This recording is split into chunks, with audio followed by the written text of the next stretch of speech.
You're listening to the Patriot Nation podcast.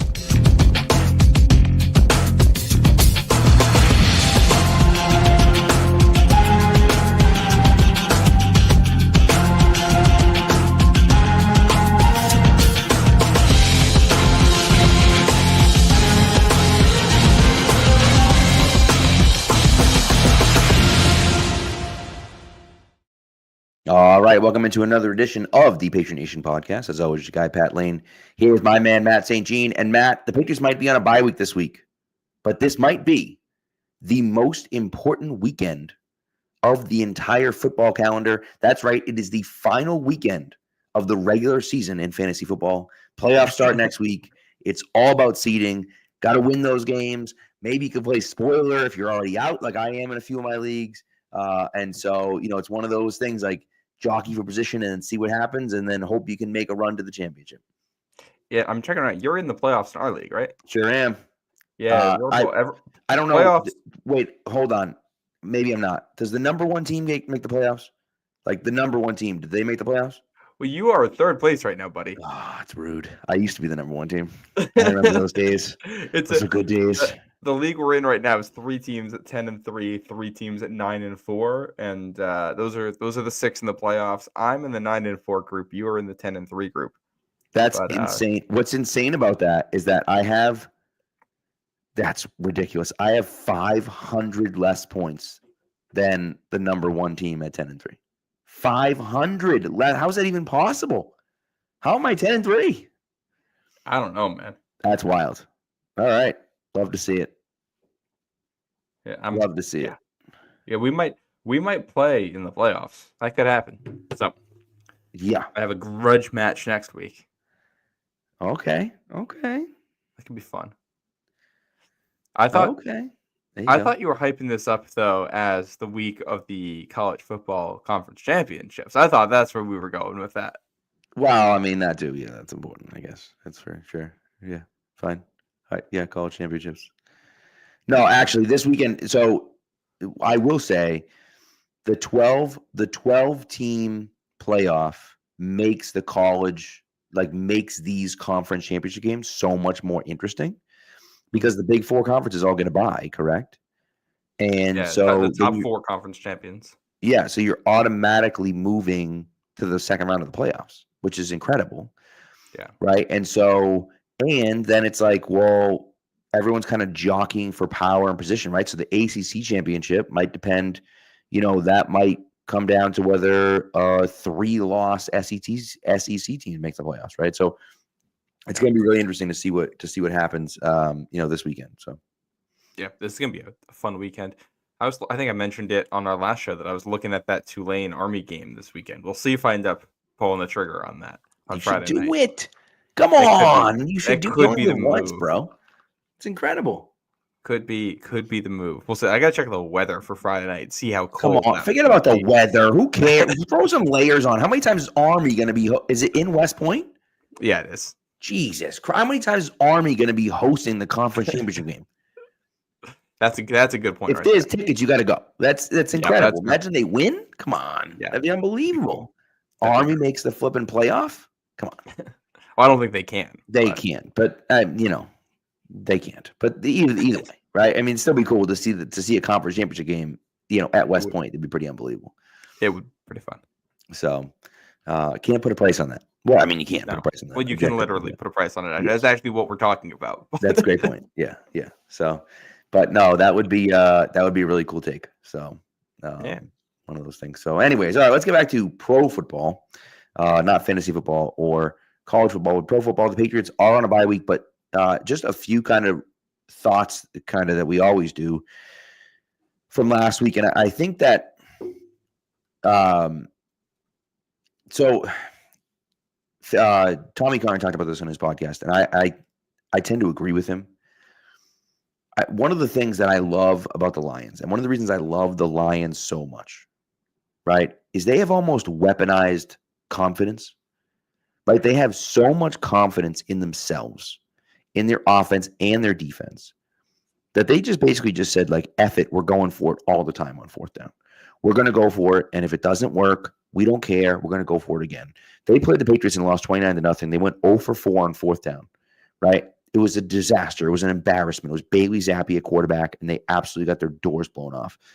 But by the end of that year, you saw things start to click into place. Guys started playing better, right? But they had that confidence in themselves on both sides of the ball that they were just drilled into them. This is the way we play. I don't care if we win or lose. This is the way that we play. And eventually, we're going to win playing this way, right? Now, Gerard Mayo comes from the Bill Belichick School of Football. Bill Belichick don't play that way, right? Never has, never will. Bill Belichick is saying, I'm going to be a better coach team than you. You're going to screw up. And when you screw up, I'm going to take advantage of that screw up, right?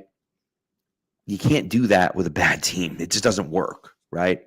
And so I would like to see them be more aggressive. I'm specifically talking about the end of the first half, which I didn't love what they were doing there. First of all, to run twice at the end of the first half and then call timeouts right afterwards made zero sense. Like, I understand you want to run. If you want to run to kill some of the clock, that's fine. They ran and then immediately called timeout. It made no sense. I didn't know what they were doing.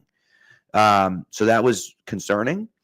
And then, of course, after the interception, they run once and pick up a few yards and then lose 4 yards on second down. And it's just like, you just can't have it, right? Now, the argument then can be made, well, a positive run on second down, and now it's 3rd and 2, and it's a lot easier to pick that up than 3rd and 11, right? And so that's a fair argument. But again, I want them to be more aggressive because that's how you win games. Even the end of the Tennessee game, we went back and talked about it a bunch of times.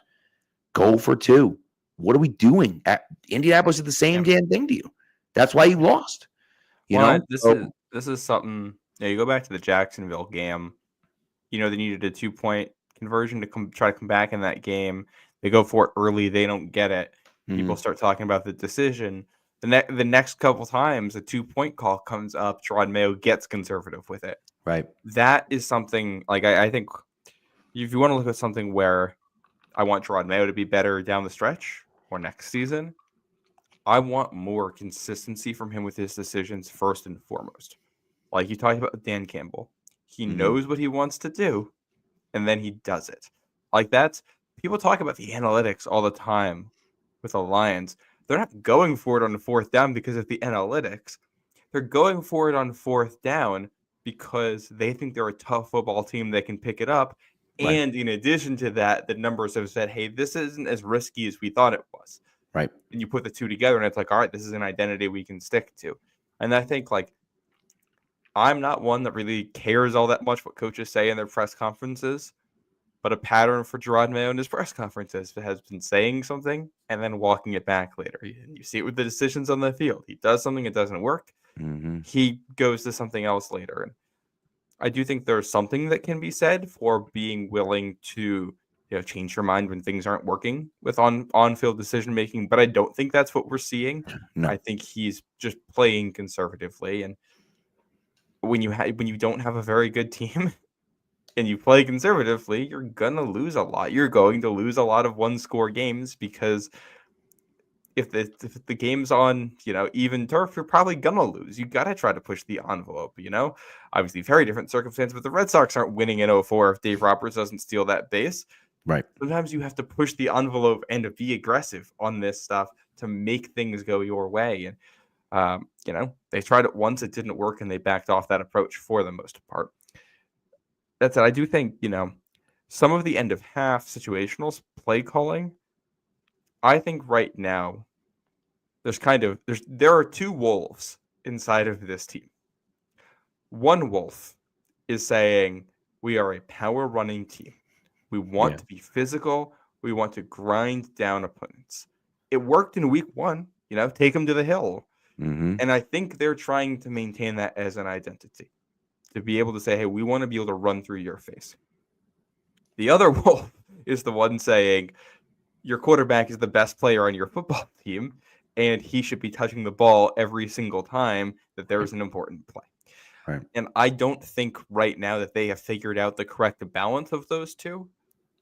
I don't know if that's an identity issue or if that's just we got a young quarterback and a bad offensive line, so we're just kind of stuck in between two worlds. That said, I actually didn't hate the end of half play calling because when you're 1st and 10 at the 11-yard line, you're in an awkward spot where you can't really pick up another first down, but you're far enough away that throwing into the end zone just is a high traffic thing where you can get more interceptions.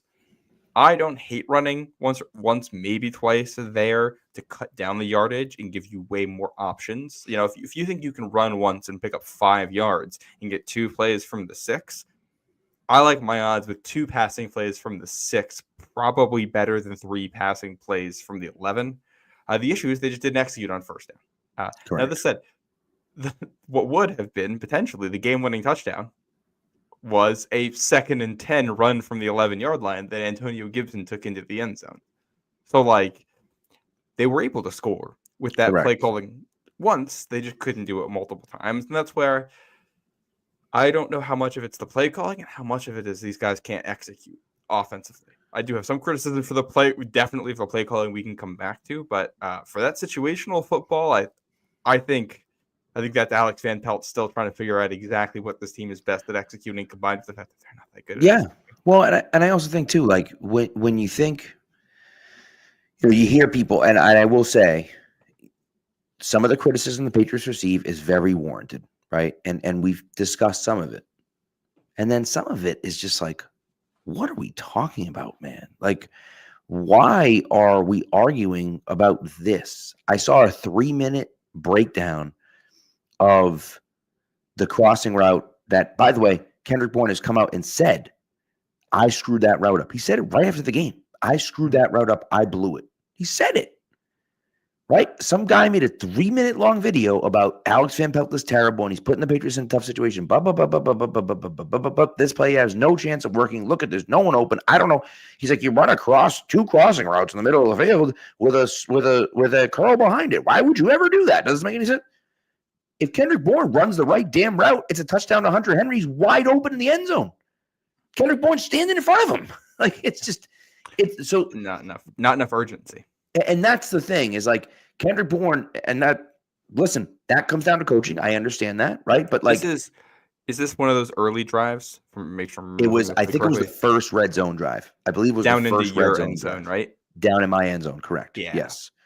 And they run a crossing route. They run. I think it was Gibson one. I think it was Pop out of the backfield to the left, and either Gibson or Ramondre out of the backfield to the right. They were running the pony with two guys in the backfield. Yeah. And then mesh, where you have 2 crossing routes. And they ran the mesh with 2 crossing routes in the middle and the curl behind it. And Hunter was wide open in the end zone. Wide open.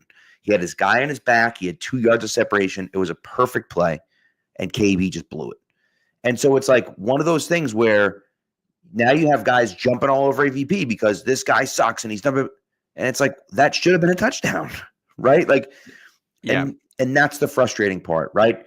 Maye throws an interception in the end zone or at the goal line, right? Just a tough luck play. It's one of those, someone said, like, if you were playing Madden, you would have chucked your controller. Like, it just like, what the hell? How did that even happen?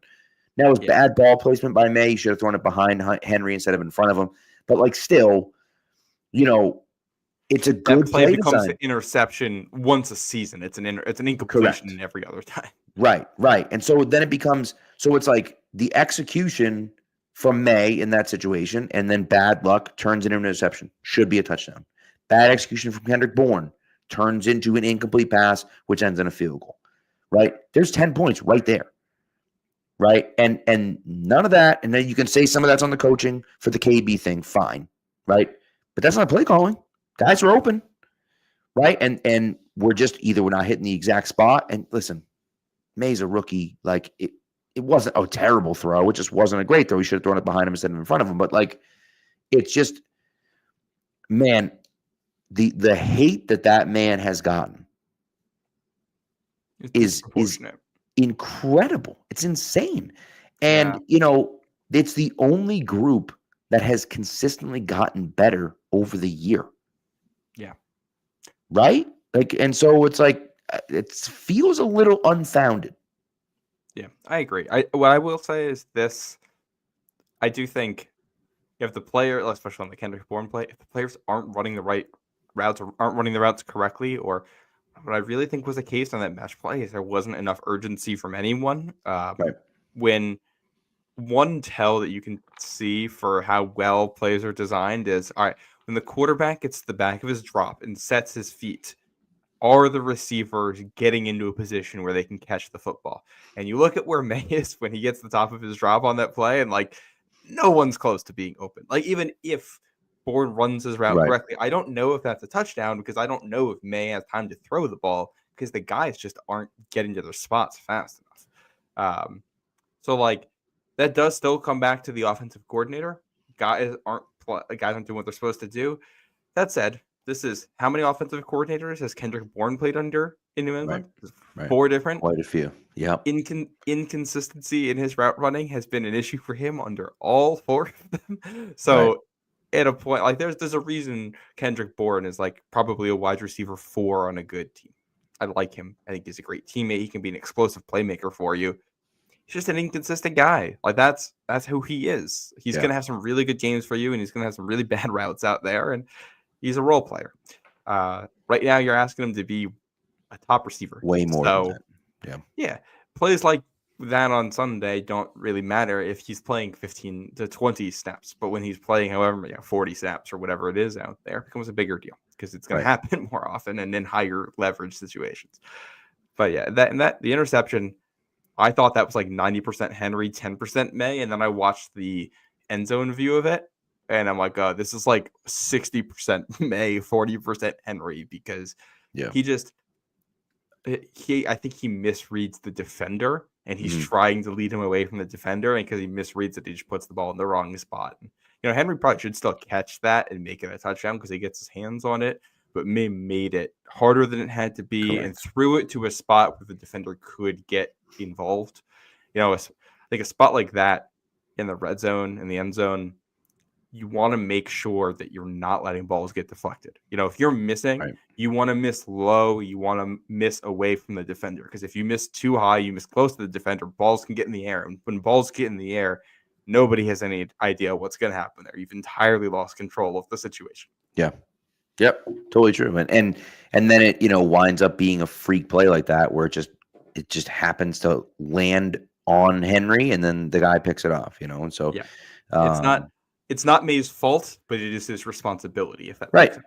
Right. Yeah, absolutely. And speaking of, by the way, of putting balls where the defenders can't get it, the end zone view of the Kayshon Boutte, obviously it wasn't a touchdown because it was out of bounds. The throw to Kayshon Boutte when Maye's rolling to his right in blanket coverage. I'll tell you, watching it live real time, that's in my end zone. Watching it live real time, I was like, what the hell is he doing? That's an interception. Like he's just throwing it up. But he put it in a spot, the only spot where Kendrick Bourne could catch it, and the defenders didn't have a chance at it. It was an insane throw. An insane throw. Now, Bourne was out of bounds. Boutte was out of bounds. The ball carried him out of bounds, just is what it is. But like the throw was just absolutely outrageous.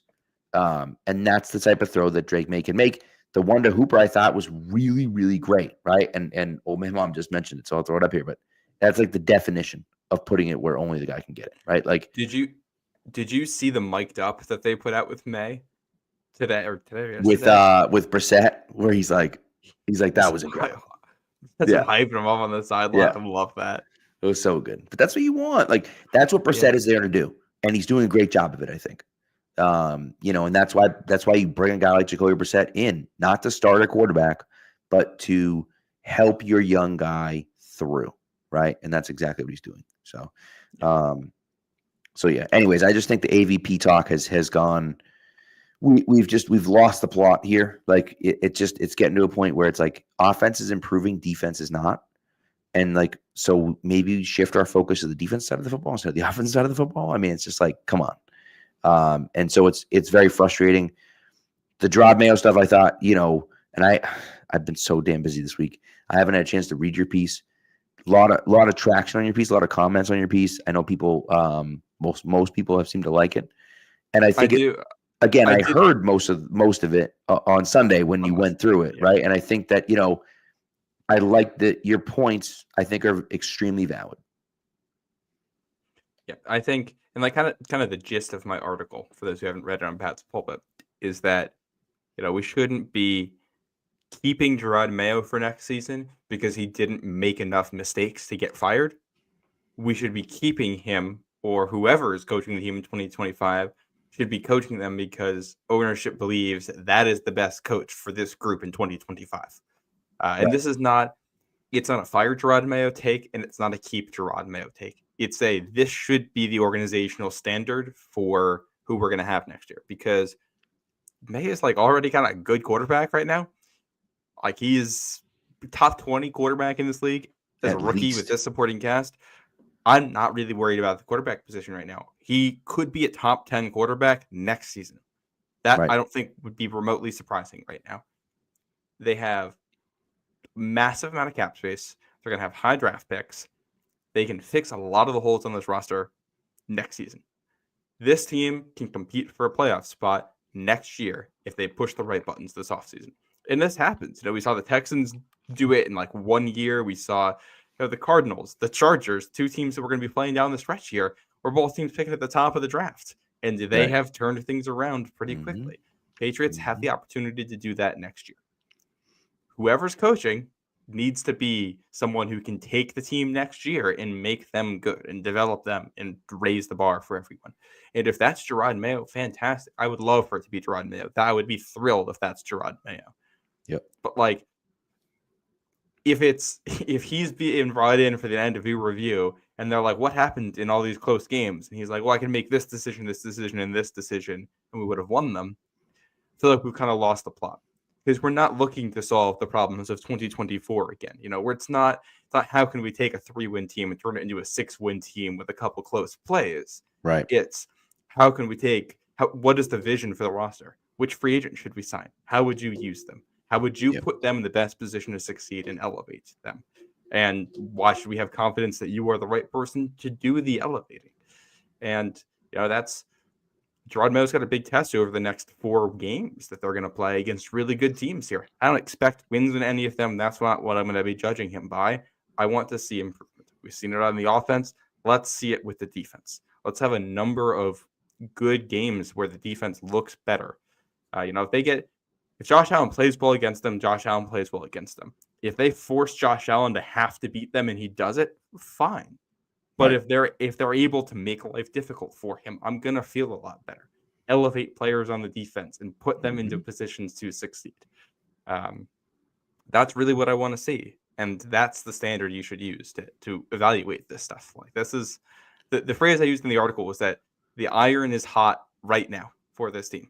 We have to make sure that we're striking it. Right. And I couldn't agree more. Right. And I think, not to go back to the Lions, but I think it's a good barometer and a good example of something that's worked.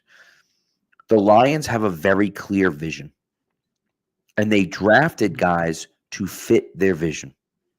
Right. They drafted guys because they looked at it and said, that guy, yep, we want that guy. Ooh, David Montgomery, yep, we want that guy. Oh, Brian Branch, yep, we want that guy. Jack Campbell, and a running back we want in the that first guy. round. And so that's the thing. So you start to look at it, and here's the crazy part, right? And I remember last year, after the draft, people were laughing at the Lions for their first 4 picks. They were laughing at them. You take a running back and a linebacker in the first round, what the hell are you doing? Right? And then here's what happens, right? Then they say, well, you drafted Sam Laporta in the second round, and then you draft Brian Branch in the second round as well. And I remember somebody saying after the draft, if you had before the draft, if you had flipped those 4 guys and gone Branch, Laporta, Gibbs, Campbell, everyone would be loving the draft. But because they took them in the order they took them, people are like, what the hell are you doing? This so stupid, all this stuff. And so, like, that's the type of stuff for me that is funny, that I get a kick out of, where it's like, no, they saw it. They saw it. They had a plan. They had a vision. They went there and they went for it, right? And to me, I looked at it and thought, like, that's what I want the Patriots to do. Identify the guys that fit your system. Bill Belichick's system wasn't a system. I mean, it was, But the system was, I'm going to find the smartest guys, the most versatile guys who can do everything and be smart at doing everything. And that's great because Bill Belichick's the greatest coach of all time and he can coach them up. Yep. You don't have that anymore. Your identity cannot be, we're going to be smarter than you and win when you screw up. That ain't you anymore. And so I know that was Bill Belichick's motto and that was Bill Belichick's way of building a team. That cannot be the 2025 model of picking a team. Can't do it. And that's really what it comes down to me. Well, with that, you need elite level talents, I think too. That makes it easier. You can do some of that stuff. Like it gets a lot easier to play defense when you got a defensive tackle who can make a run stuff a couple times a game or force negative plays in the running game a couple times a game and wreck things, put teams behind the chains. Things like that can make life easier. A pass rusher who 12 times, 14, 16 times a season is able to get to the quarterback and create a negative play. Linebackers who can cover over the middle and take things away from the offense. These things are very important for them. And the other thing that Belichick always did, he was very versatile and very flexible. Vince Wilfork, I think, is a big example of this. Ted Washington goes with this too. The 4-3 defense was in vogue. Players for a 3-4 defense became cheaper because of that. He said, all right, I'm going to take these players who are cheaper and elevate them and play them in a scheme that's going to fit them and make it work. And he did it. So who can you do that with now? And then the other part that made it easier is they had elite level talent and you could build a defense around them.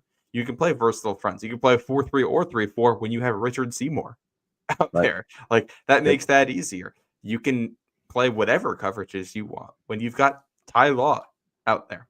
And we've seen them switch, they were a 3-4 team in the first Super Bowl run and a 4-3 team in 2014. And then by the time you get to 2018 and the Boogeymen, they're kind of an odd front team, but also a blitz zero team. Like they would shift their identity based on the players they had. So it's kind of that, you have to be versatile, you have to be flexible, you have to identify talents that fit that. And then also sometimes if there's blue chip guys available and you can get elite players, you add them and you change the scheme to fit them and you make it work, which you look at the draft for this year. We're going to have a draft preview show next week, but there's a lot of guys who could be that at the top. Travis Hunter, blue chip type guy. Mason Graham, a defensive tackle. Abdul Carter as an edge rusher. Micah Williams as a bigger defensive end. Malachi Starks, the safety from Georgia. And then there's a linebacker from Georgia too, who's like a off the ball and edge guy who I have to watch the tape, but I read the profile and I immediately start getting Dante Hightower alarms going off in my head. Lord. Yeah. And I'm like, okay. Like this is if they want to get a blue chip player for the defense, if they want to build the defense around, they're gonna have a lot of options on the table with that first pick. Right. Which way do you want to go, Gerard Elliott? What do you think is most valuable for this team? 100%, right? And I think then it comes down to the other part of it is that then it's free agency, right? And how can you build, if you like the way the defensive prospects look in the draft, more so than the offensive prospects, well, then you build the offense through free agency. You sign a starting left tackle. You sign a starting wide receiver. You sign a starting guard. You go out and you get players in free agency and fill those offensive gaps with veterans. And then you go into the draft and you draft defensive players to build up the defense, right? And I think that and I don't, we'll get more into this on Wednesday. I'm sorry, next week. But I to me, that might be the way I'm kind of leaning a little bit. Again, who knows who resigns? It looks like there's going to be a lot more offensive talent in free agency than there's going to be defensive talent in free agency. And on the flip side, it looks like there's going to be more defensive talent in the draft than there necessarily is offensive talent in the draft. And so, so we'll see. But yeah, do we? Anyway. Do you want to take our first little break now and come back? Yes, let's do it. All right, so here I am talking to you about Prize Picks. Of course, Prize Picks is the best place to get real money sports action with over 10 million members and billions of dollars in awarded winnings. Prize Picks has made daily fantasy sports accessible to all. You just pick more or less on at least 2 players for a shot to win up to 200 times your cash. Run your game all season long on Prize Picks, America's #1 daily fantasy sports app. Oh, did I say 200? Yes, I did say 200 times your money on Prize Picks. Come on now. Make your holidays bigger and brighter with Prize Picks, the best place to get real money action while watching your favorite sports. Now, for me this week, listen, I won last week. I actually won a lineup last week. Incredible. It hasn't happened in weeks, but I finally won one. So maybe stick with me again this week. This week, I'm going Devon Achane, or Achane, however you pronounce his name, doesn't matter, for more than 35.5 receiving yards. And Will Levis against the Jacksonville Jaguars for more than 206.5 passing yards. Now, you're going to join now because during the holiday season, Prize Picks is giving away 2 free picks in December, and they're giving away $30+ million in rewards during Pixmas. Come on now.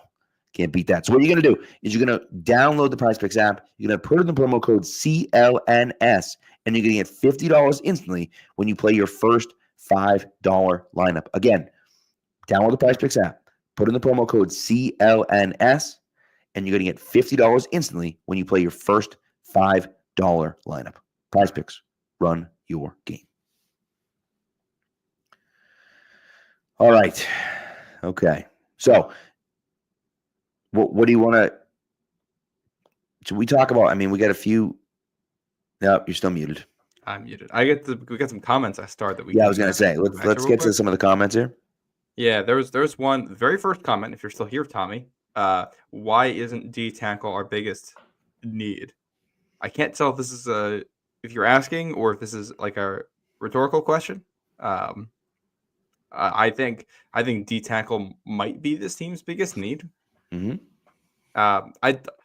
One thing that I think is interesting to think about is Drake Maye, with no offensive talent around him and one of the worst pass blocking lines in the country, has been a decent quarterback, and he should only improve. I think your offensive line only needs to be like the 20th best pass blocking unit, and he can be a really productive quarterback for you. I think with this defense, the defensive line needs a massive infusion of talent for anyone to play well on it, the way it has been. So I think, there's a good argument that defensive tackle, especially depth of defensive tackle, filling it out is more important to the success of the defense than building the offensive line is to the success of the offense. Right. That I agree with. That I do agree with. I do think, though, it would be helpful to have better offensive line talent, but you still got to get it to like a top 20. Correct. Unit. Yes. Yeah. But you don't have to have the best offensive line in football, right? But again, and so Ryan mentions, like, you can find D tackle later in the draft, especially run stoppers. That might be true. I don't know how true it is anymore, but that might be true. But you're not getting dynamic defensive tackles in the later rounds. You're just not. You're not getting guys. Maybe you can get a big guy that can plug a hole or whatever. That's fine. But you're not getting a Christian Barmore type player without using a top, maybe it's not day 1, but certainly a day 1 or day 2 pick on that guy. You're just not getting that guy unless it's a guy that, had off-field issues and is dropping in the draft because, can we really trust this guy? A name that comes to mind is Lee McNeil. So Lee McNeil is a guy that Keegan, who used to be on the show, was like obsessed with Lee McNeil. Absolutely loved the kid. He was awesome. His tape was incredible, but he had some off-field issues. There were some question marks in his past, right? And you were like, can we trust this guy? He still went 72 overall, right? So it's not like he's still in the 3rd round, but it's a lot lower than what he would have gone if there wasn't some of those off-field question marks. And he has been awesome for the Lions. Awesome. So, it's just an example of a guy that, like, when you have that dynamic ability, even when you have those question marks, you still get drafted, on day 2. So, yeah. Barmore is the guy who fits that right, mold too. right. Yeah. Ryan Major in here, he says no offensive tackle available in this free agent market. Have to draft it. Unfortunately, I will say I really don't agree. I actually think there's a real chance this is a decent offensive tackle class, which is a rarity. Yep. You're not going to find a franchise tackle, but I think definitely on the left side, you can find a serviceable starting left tackle, like an actual starting left tackle. Cam Robinson is the kind of name that comes to mind as not a great run blocker. Has been an above average pass protector his whole career. You're going to have to overpay to get him, but he's going to protect Maye's blind side and be better than Lowe. And you could just take care of that for 3-4 years. The right side, Morgan Moses, if he comes available here from the Jets, if he doesn't want to go back to whatever they're doing there, he's a veteran. He's old. You're only going to get him for like 2 years, but that's fine. That's enough. So you can put a Band-Aid on those problems and kick the can down the road a little bit and say, all right, we're good enough for now and we can make this work. We can get to, a top 20 unit in pass protection and be able to do it. Trey Smith at guard too is another potential one. A big one. Yeah. Yeah. And so I also think, and not to interrupt you, but like, I do think Ronnie Stanley and Garrett Bowles are guys that now they haven't gotten extended, and those guys certainly might get re-signed. But those are guys that are good players. They're not. Ronnie Stanley's a good player. I don't know if he's as good as he was, but Ronnie Stanley's a good player, right? And so, like, I like the idea of Ronnie Stanley. Garrett Bowles is fine, but like, I like the idea of those two guys. Theoretically, you could address that in free agency, right? And like you said, I mean, for goodness sake, interior offensive line with Trey Smith, even potentially Zach Martin. I know Zach Martin's old, but even potentially Zach Martin. Mekhi Becton has looked incredible this year for Philadelphia after moving inside from tackle. He's probably going to want to stay in Philly, I would think.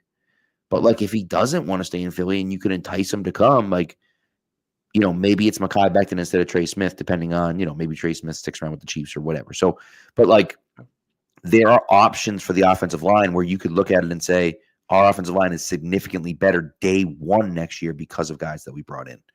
And I'll tell you, like, the other part of it is that maybe it's not quite as good as it was in 2022, right? But 2022, you'd look at Jawan Taylor, Mike McGlinchey, and the kid that who's Belichick coach's dad, Orlando Brown, right? Like, that's they're not great, but they'd all be better than what we had right now. 100%. And Ryan says Cam Robinson's close to Vidarian Lowe. That's just ridiculous. Cam Robinson's going to start in the league for a long time. Yeah, like Cam Robinson's not anything special. Jacksonville is willing to move on from him for a reason, but he's like your bog standard. Like, he'll be the probably like 17th to 25th best left tackle in the NFL, and like, it's not going to be anything fantastic, but he'll get you by. And what this does too, let's say you sign a left and a right tackle, you can go into next year where your left tackle depth chart is going to be, we'll say, Cam Robinson and Vidarian Lowe, who Vidarian Lowe plays 4 games for you. You can live with that for 4 games. That's fine. Correct. And then let's say Morgan Moses at right tackle and either Caden Wallace or DeMontre Jacobs or someone in behind him. Okay, now we feel a lot better about that. You don't need to draft a tackle at all this year. You have fixed this need for the next 2 seasons, and you don't need to touch it. And you can just use draft capital elsewhere. So. Right. And then what you can also do is you take flyers. Right? You draft guys later on in the draft in round 3 or round 4 or round 5, guys that are projects or guys that have question marks or injury concerns. And you just see, or you can sign the next Mekhi Becton. And if he doesn't work out, it doesn't matter. And if he does, you've got really nice depth. Correct. So we'll see, we'll see how they attack that. Ryan had another point here. He says, defensive tackle is a position you can find later in the draft, especially your run stoppers. Agreed. You can find the run stoppers later. If you pick at the top, you can get guys who are like all pros. Yep. And that's just such a, like, put it this way. Defensive line in general is a position where you want guys who are elite athletes, and you just don't usually find those guys late in the draft. So guys who are both polished and elite athletes are always going to be top 15 picks. Right. And guys like that you can build a team around. So, I think defensive tackle is a spot you can double dip in. You can take high and low. You can take just low. A lot's going to depend on what they do in free agency. But yeah, and that old man mom asked about moving Keon White to defensive tackle. He doesn't have the size for that. No. He's maybe a 3-4 defensive end, but that's, I think, his Keon White's issue is that he's best as a pass rusher when he plays on the inside, but he also isn't that great of a run defender anywhere he plays. Yeah. So it's kind of this awkward spot where I don't really know where you play him on first and second down. Right? He's just got to get better. He's got to get better all around, right? And he can. The thing about him is that he has the raw physical talent to do it. He just doesn't have the technique yet, or like maybe even the desire to do it, and that's just such a huge part of it. Once he develops a little bit more, assuming he can develop more, once he develops more, I think that, he has a chance to be a really good player. I just don't know. I honestly just don't know what that's going to look like. Well, I think one thing, actually, this is something that Evan Lazar brought up earlier today when we were talking about guys that get drafted. He mentioned Abdul Carter as like a speed rusher and talked about a potential pass rush package for New England, where on third downs, your defensive tackles will be Christian Barmore and Keon White. And now you got Abdul Carter with the speed off the edge. And, the way those guys could pair together could be really nice. Yeah. Yep. It's a great point. It's a good point. Just another note here, because I wanted to circle back onto something that we had talked about way earlier. You mentioned the Lions and taking the tight ends in the draft with Sam Laporta. This Patriots team, let's say you're able to sign left and right tackles, and you pick at 2 at the quarterback pick, and you're able to trade back a little bit. Now, let's say you got 3 picks in the top set 50. Yep. Probably something like that. Something like that, yeah. You can take 2 front 7 players for your defense and a tight end in the second round type of thing. Yeah. Which I like this tight end class. And this is something I said on the postgame show. But like, so good. There's a bunch. Harold Fannin, Colton Loveland, who's probably going to go in the first. I think that's probably going to be too rich for New England. But I look at Drake Maye and Austin Hooper, and what I see is someone who really likes throwing to possession tight ends who can make plays. And I see him throwing to 2 older tight ends who are really good at that. What if we can get a young, explosive tight end to pair with him to do this? And Jaheim Bell could be part of this picture as well as he grows. But, you can take a guy who can be a safety blanket for a young quarterback, grow with him for over the years for a long amount of time. We know that Maye likes throwing to these guys. We know he wants to spread the ball out to his teammates. We know he's going to give them a chance. I really like the idea, especially if you got T. Higgins already. You can address offensive line and sign T. Higgins and all that and go into the draft without those as needs. Now you can pick the tight end, and now you can start to supersize the offense. And now this AVP offensive attack that's built around, a strong running game and play action off of it has a big body young guy who can grow as a blocker into it and be that dual threat that unlocks that offense. And I like that. Pieces start to fit together. I like that. I like that a lot. By the way, TJ mentions that trading back never works for us, and he's totally right. Just imagine if the Patriots had just stuck at 14 and just taken Broderick Jones instead of moving back to 17 and taking Christian Gonzalez. Just stupid. It's really stupid on their end. And honestly, just, a little frustrating. You know what I mean? What all of the best analysis we have on the draft is that even teams that are good at it, luck is a huge component of it. That is correct. And the best way to improve your odds is to get more lottery tickets. That especially is very correct. 2 and 3. Well, and the other part of it for me is that if you're at 2, like if the Patriots end up at 2, right? It's a different scenario for me than the Patriots being at 8, right? If you're at 8 and I look at it and say, okay, well, now there are good players that we can draft at 8 and I feel good about it. I like a lot of guys, but there's a lot of guys that I like. So why am I taking anyone at 2? You know what I mean? I'm a big Travis Hunter guy. Love Travis Hunter. I have no idea what he's going to do in the NFL. No clue. right? I think he's going to be a really good corner. I also think he's going to play wide receiver. I don't know, frankly, how long he's going to be able to last in the NFL. I can tell you for a fact he's not going to play 120 snaps in the NFL. So, like, if that's the case, where's he going to go? Is he a good enough corner that you're going to draft him at number 2 overall to be a cornerback? Maybe. But, that's so, like, when you're at 2 and you don't need a quarterback, if you can get in front of the Raiders, if you could just get in front of the Raiders, right? Just get in front of the Raiders. And then the Raiders will move up for Shedeur Sanders. They're taking Shedeur Sanders. I feel like that's it's happening. I feel like it's him or Cam Ward. It's going to be right. Hayden Brookler actually in his mock draft today had them taking Cam over Shedeur. And I don't know if that would actually happen. But that's okay. Either way, if you can get in front of them or you can get in front of a QB needy team, I think that you can now move back and pick up some extra assets, and you have 5 guys that you like, right? And, if you have 5 guys that you like, then you don't need to draft at 2. Drafting at 8 is just fine. One of those 5 guys is going to be on the board, right? And so, so to me, that, I look at it and say, that's what I want.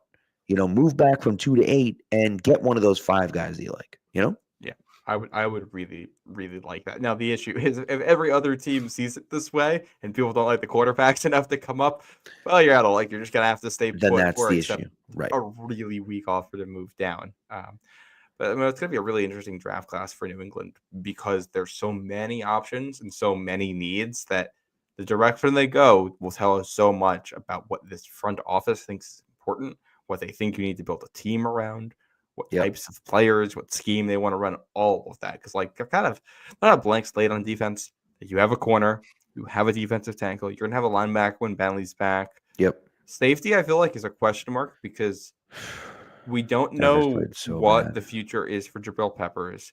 Kyle Duggar has not been himself this season or last season. Del Pettis and Brendan Schooler have been fine, but they're backups.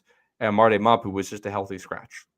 So, safety is a group that could be a strength. And Jalen Hawkins has been fine this year, but he's like a rental. So, this safety group could be a strength or a weakness next year. That's one where if they look at this season and say, Duggar's not it. We're going to sell on him now. We're going to get a draft pick back, whatever it ends up being, and we're going to take Malachi Starks in the first round because we think he can be our, Brian Branch, Devin Witherspoon slot defender. Type of player. Yeah. Yeah, who can kind of play all over and unlock our defense, then, okay, I get that. I think that could make some sense. And that matters. Yeah.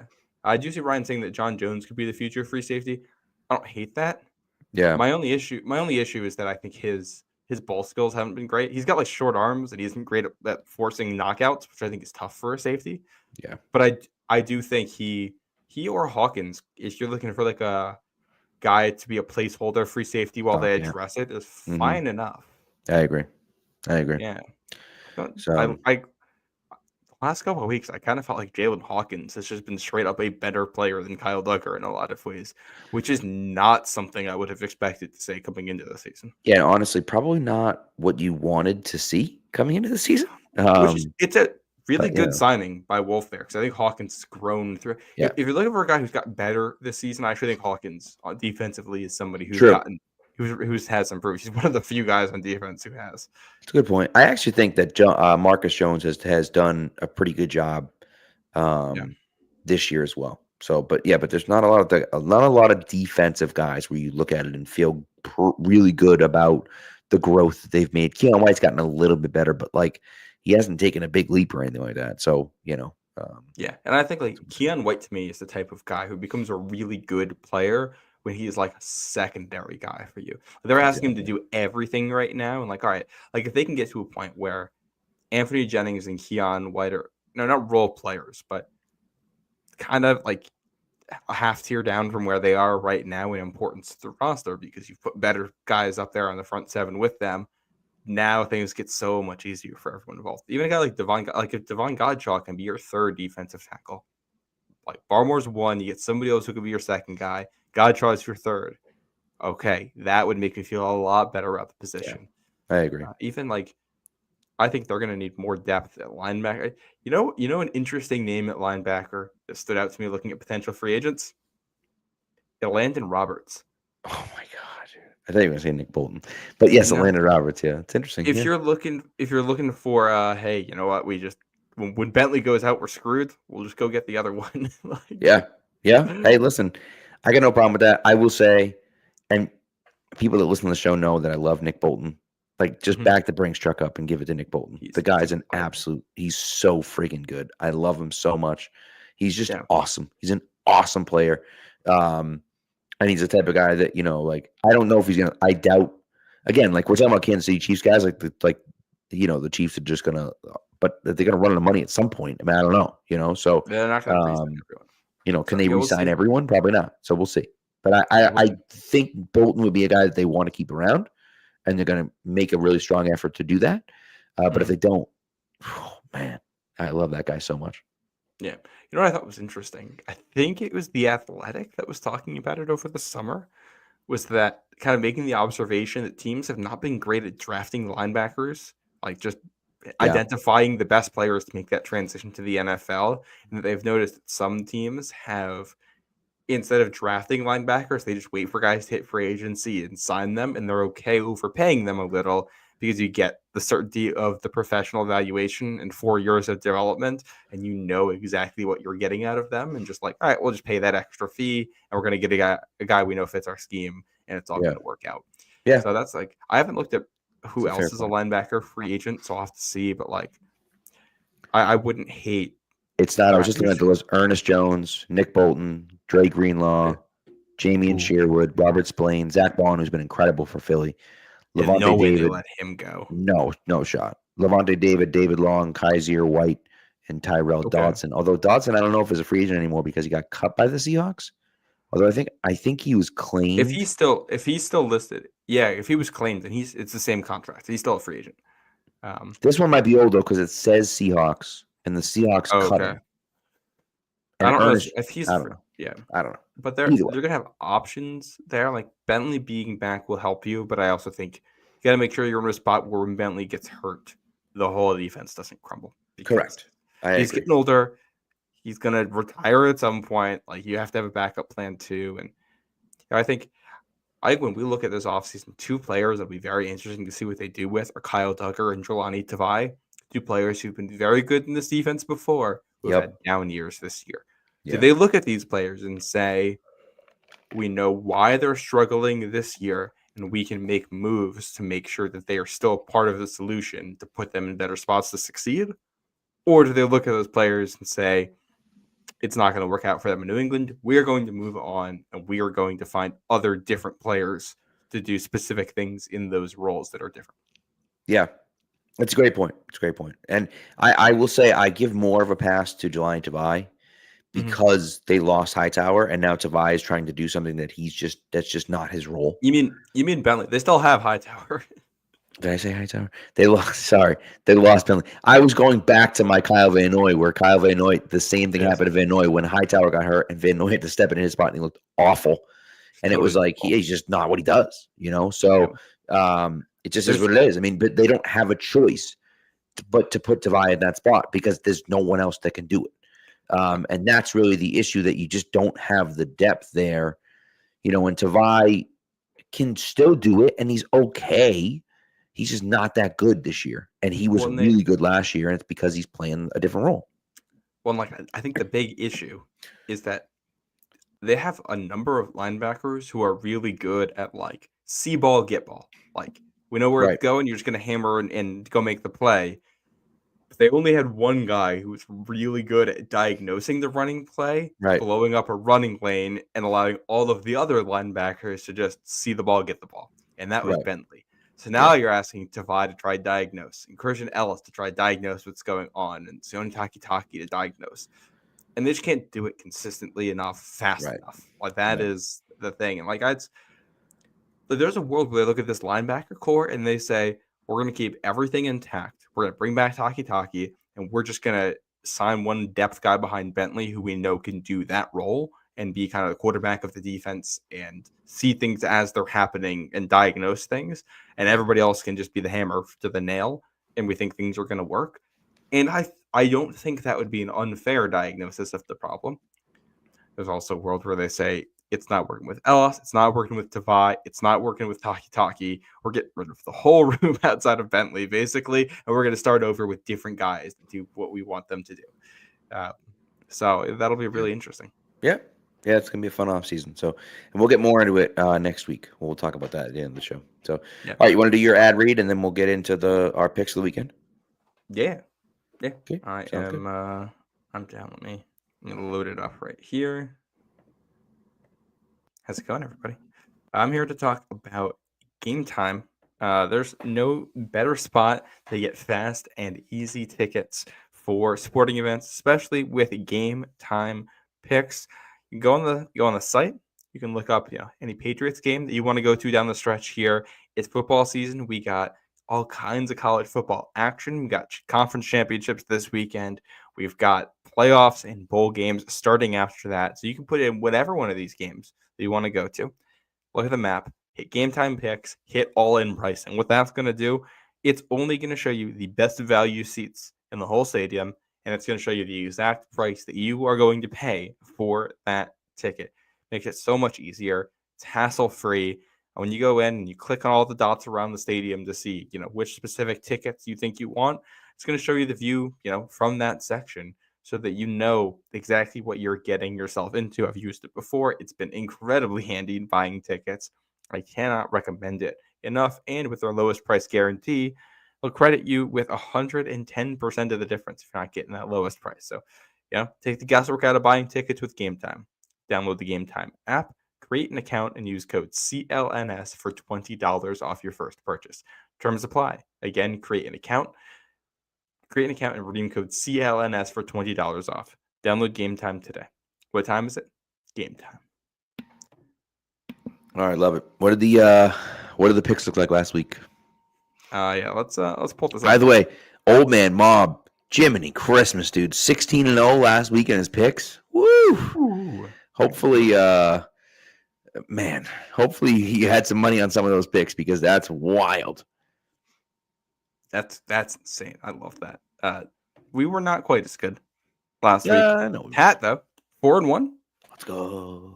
Yeah, we both missed on that Eagles-Ravens game, and I got a little too cute picking the Dolphins to upset on Thanksgiving.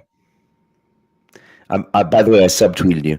I didn't actually subtweet you, but I semi-subtweeted you on Thanksgiving night when I just said, I said, imagine picking the Dolphins to win in the cold with a bunch of laughing emojis. And it wasn't really directed at you, but then after I tweeted it out, I was like, oh my God, Matt picked the Dolphins to win tonight. I didn't even see that. I was spending time with my family instead of being on the internet. So. Oh, excuse me. So we were. No, I was not. I was with my girlfriend's family. We were all also watching that game and on. Yeah. See. Yeah.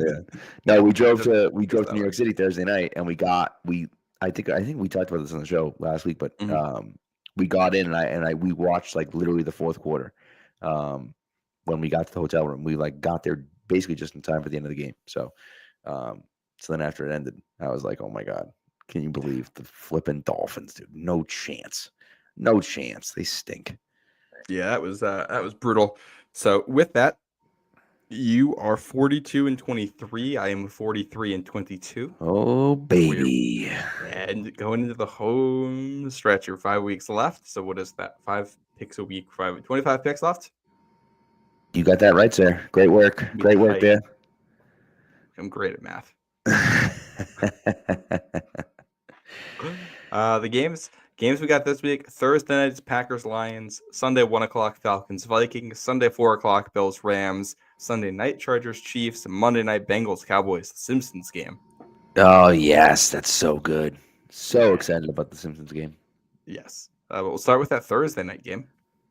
Pat, Packers at Lions. Yeah, the Lions took the first one in Lambeau. Do they do it again? Yeah, the Lions. Listen, the Lions are getting the Chiefs treatment from now on, in which I'm going to pick the Lions in every game until they prove to me that they don't deserve to be picked in every game because they just blow doors every week. And if you can't tell, I really enjoy watching the Lions, and I like what they're doing, and I'm rooting hard for them, and so I want them to win. And so I'm going to continue to pick them. I am going for the upset, baby. I think the Packers pull it off. I have no idea why, but I just have this gut feeling. All right. That this is an upset the Packers pull off. Because the Packers lost at home to the Lions, had their bye week, and have won 3 straight coming out of it. Looked pretty good the last couple weeks. Mm-hmm. Lions just almost lost on Thanksgiving to the Bears at home. Probably should have, if not for some horrendous coaching. Yep. So, I think they might be ripe for an upset here at the Thursday night game. Maybe I'm just getting ahead of myself here, but the Packers have been very good, and I think are probably better than their record, just because they had some games without Jordan Love in there, and he seems to be finding his stride right now and heating up. So I think this will be a fantastic game. I'm also I want to see this NFC race get interesting. Just a side note away from this game, but big picture. I think next week or the week after, we get Bills at Lions, and that's going to be a hell of a game. And that game is so important for seeding. Yep. Because if the Bills win, the Bills will. That's the hardest game they have left. They are going to have a really good chance of running the table, and if the Bills run the table, then they will be 1 game behind Kansas City with the tiebreaker, which means if Kansas City loses at any point the rest of the way, the Bills are going to get home field. And also, if the Bills win, the Lions would drop down into a tie with Philly. And the Lions, I believe, have the tiebreaker over the Eagles. But then, if they're tied, that margin is razor thin the rest of the way. Sure is. And not to mention, the NFC North, you're talking about 11-1, 10-2, 9-3. Yes. That's insane. Yes. Oh, it's crazy. And then, if the Lions beat the Bills, then you're in a spot where both, in all likelihood, the 1 seeds in both conferences are locked up. Right. So it's that's gonna be a big game. I'm getting ahead of myself here. Yes, we are. You did mention NFC North, though. We are sticking with the North. Falcons at Vikings. The Kirk Cousins Bowl. Who comes on top? Who comes out on top? Is it Kirk Cousins or is it his former team? It's his former team. The Falcons have been on a downward spiral lately. The Vikings are just a far superior team to the Falcons. I think that the Falcons just aren't that good. And here's a hot take for you. Hit me. I think Michael Penix will be the starting quarterback for the Atlanta Falcons by the end of the season. I like it. I'm very that would be that'd be something, Mm-hmm. but I think it's very possible. I think the last 3 games combined, Kirk Cousins has 0 touchdowns and 6 interceptions. Or it could be 8 interceptions. I think it's 6. Let me fact check that. I'll fact check that while you talk about your pick. Yeah, but do you know? I believe it's Theo Ash that does it on TikTok. He does what he calls the interception review, which is usually an end of season thing. He'll take all the big starting quarterbacks and he'll watch back all of their interceptions and kind of assign a level of blame. I think it's on a scale of, I think it's just 0, 1, or 2. 2 means it's all on the quarterback. 0 means it's all on the receiver. 1 means it's mixed. I think that's the scale he uses. But sometimes there's a performance so disastrous that he has to use it for 1 game. And he did one of those for what Kirk Cousins did last week. That was an abomination. Yeah. All awful interceptions. Kirk Cousins against this defense, I think this is an awful matchup. Yeah, it's not great. Do not start Kirk Cousins in fantasy no matter what you do. By the way, I was right. It's 0 touchdowns, 6 interceptions in the last 3 games combined. What's wild about that is that the previous 2 games, it was 7 touchdowns and 0 interceptions. So in his last 5 games, he has 7 touchdowns and 6 interceptions. But his last 3 games have been really, really bad. Now, he's played New Orleans, who stinks, Denver, who has a very good defense, and then the Chargers, who are good, but they're not that good. It's wild. Yeah, I don't know what they're going to do. And TJ mentioned it. How are they going to trade Kirk with that contract? I can't imagine they're going to be able to trade Kirk. But like they have this massive contract with like that's all guaranteed money. It's like he's just going to be sitting on the bench behind Penix. I don't know. It's wild. I don't know. Yeah.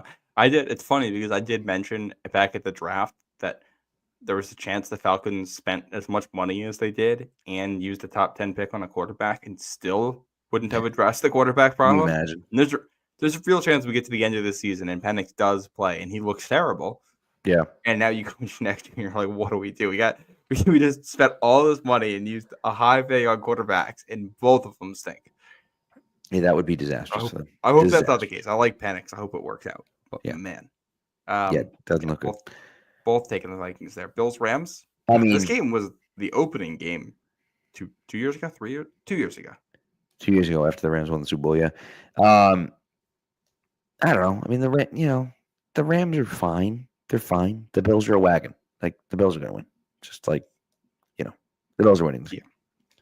Yeah, I'm right there with you. It's, man, like the Rams defense is just so bad. I don't see any way that they're going to stop the Bills offense. And like Matt Stafford might make this interesting for stretches, but it's just, dude, this Rams team has gotten so depleted.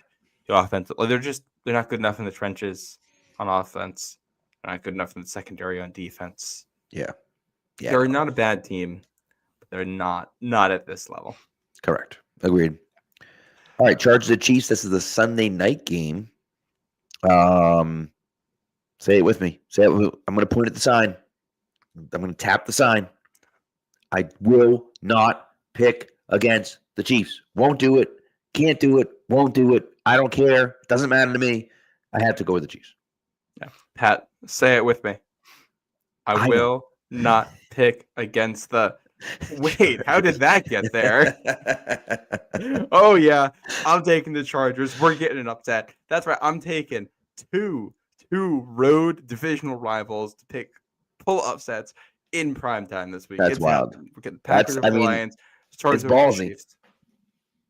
I had to do something interesting here. I love it. I'm a fan of that. Is this the first Chargers Chiefs game this year? I'm pretty sure it is. I think so. Yeah, I think so. And like, I don't know, the Chiefs have been begging for someone to beat them. That's very true. Oh no, they did. Sorry, they did play earlier this year. The Chiefs won 17-10. But they've been begging for someone to beat them, and like the Chargers are good enough to do it. Like they're not fantastic, but they're better than the Raiders. They're better than the Panthers, and both of those teams just played this team to a one-score game. It's a fair point. It's a fair point. Yeah, the Raiders should have beat them last week. So yeah, I look at the attitude of this Chargers team, the way that they play, the way that they're coached, and like, I like it. Yeah. Hey, listen. I hope the Chargers win. I just can't. I can't do it. Can't pick against the Chiefs. All right. Bengals at Cowboys, Monday Night Football. So the Bengals are like the saddest organization of all time. You are looking at an incredible season by Joe Burrow. The stats that Joe Burrow is putting up right now, it's outrageous. I mean, it's outrageous, and you're wasting it with just the worst defense ever. He's got 3,300 passing yards, 30 touchdowns, and five interceptions on the season. And their record is 4-8. Yeah. And their record is 4-8 because they have lost more. They've lost more games by 35.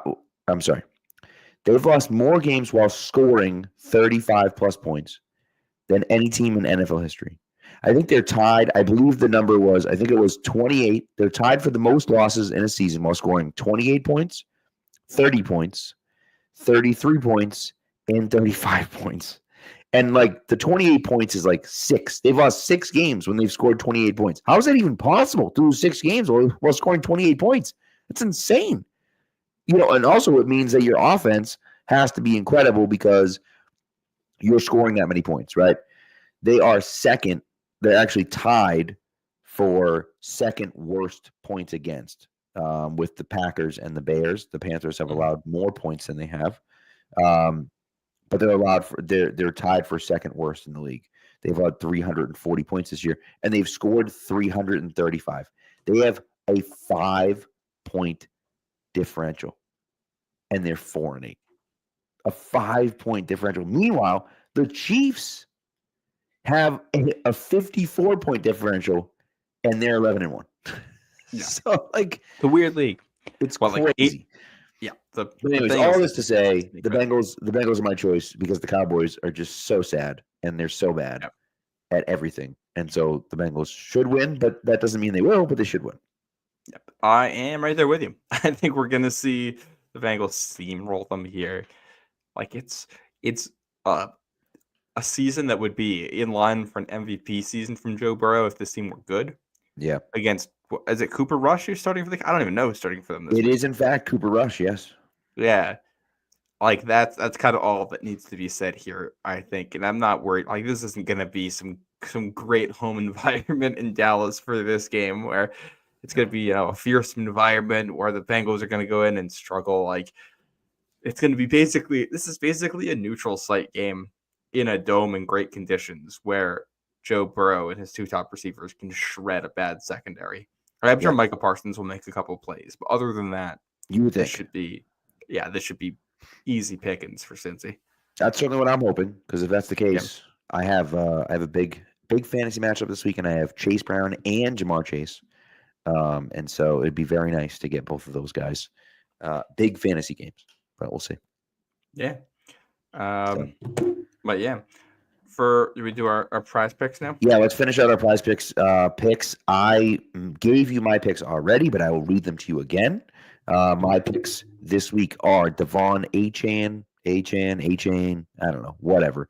More than 35.5 receiving yards, and Will Levis for more than 206.5 passing yards against the worst defense in the NFL in the Jacksonville Jaguars.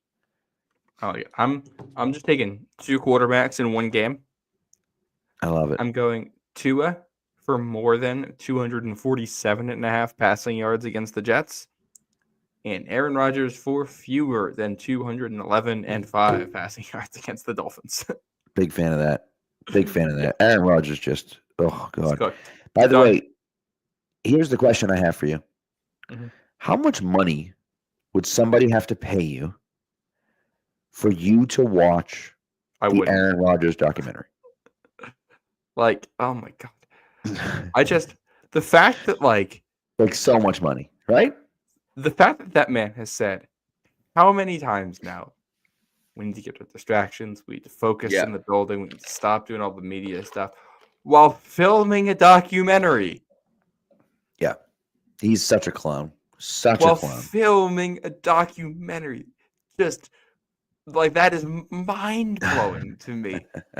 I don't know if it's hypocrisy, a lack of awareness of what you are doing. I don't know if it's the ayahuasca speaking.